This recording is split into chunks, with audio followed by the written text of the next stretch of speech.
ঠিক আজকে সন্ধ্যা 6টায় দ্বিতীয় টি-20তে মাঠে নামছে বাংলাদেশ। অনেকেই দেখছি বলতেছে যে আজকে বাংলাদেশের কিছু পরিবর্তন দরকার, কারণ খেলাটা নেদারল্যান্ডের সাথে। কিন্তু আমি বলবো পরিবর্তন করাটা একটা বোকামি ছাড়া কিছুই হবে না। টিম ম্যানেজমেন্টকে এটা মনে রাখতে হবে যে এটা টি-20 ম্যাচ, টি-20 সিরিজ। টি-20 সিরিজে কিন্তু সব টিমই সমান, কাউকে ছোট করে দেখার মতো ক্ষমতা কারো নাই। সেই কারণেই মূলত বাংলাদেশ আজকে তাদের উচিত হবে যে সেরা একাদশ নিয়েই, প্রথম ম্যাচের একাদশ নিয়েই মাঠে নামা। কারণ প্লেয়ার বাজিয়ে দেখার জন্য অনেক সময় আছে, বা নেক্সট ম্যাচ, পরের ম্যাচ আছে। আমরা আজকে সিরিজ জিতে পরের ম্যাচে 3-4টি পরিবর্তন আনলে কোনো সমস্যা হবে না বলে আমি মনে করি।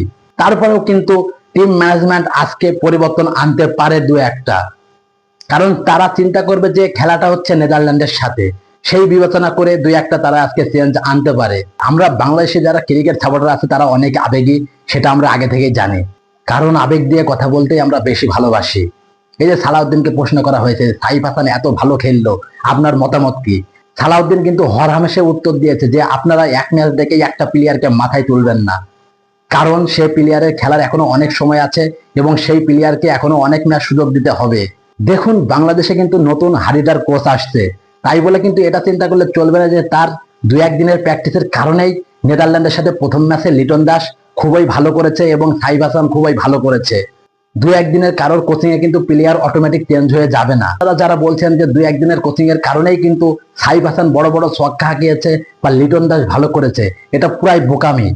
কারণ একটা কোচকে কখনোই যদি আপনি লং টাইম সুযোগ না দেন, সেই কোচ কিন্তু একটা প্লেয়ারকে হারিজার প্লেয়ার হিসেবে রূপান্তর করতে পারবে না। দেখেন, বাংলাদেশের আজকে টসে জিতে ব্যাটিং নেওয়া উচিত এবং ব্যাটিং দিয়ে একটু ভালোভাবে চালিয়ে নেওয়া উচিত, কারণ সিলেটের পিচ যে ফ্ল্যাট সেটা এর আগের ম্যাচেই বোঝা গিয়েছে। এই কারণে আগে ব্যাট নিয়ে যদি বাংলাদেশ 200+ স্কোর করতে পারে তাহলে কিন্তু বাংলাদেশের জন্য ভালো এবং ব্যাটিংদের জন্য কিন্তু একটা আলাদা মনোবল কাজ করবে। সে কারণে বাংলাদেশের উচিত যে আজকে টসে জিতে ব্যাটিং নেওয়া। এখন দেখা যাক শেষ পর্যন্ত তারা কি করে এবং টিম ম্যানেজমেন্ট আজকে কি করে, পরিবর্তন আনে কি আনে না, সেটাই এখন দেখার বিষয়। এবং আপনারা সবাই আজকে বাংলাদেশ খেলাটা উপভোগ করবেন সন্ধ্যা 6টার সময়, সেই কামনাই করছি। ধন্যবাদ সবাইকে।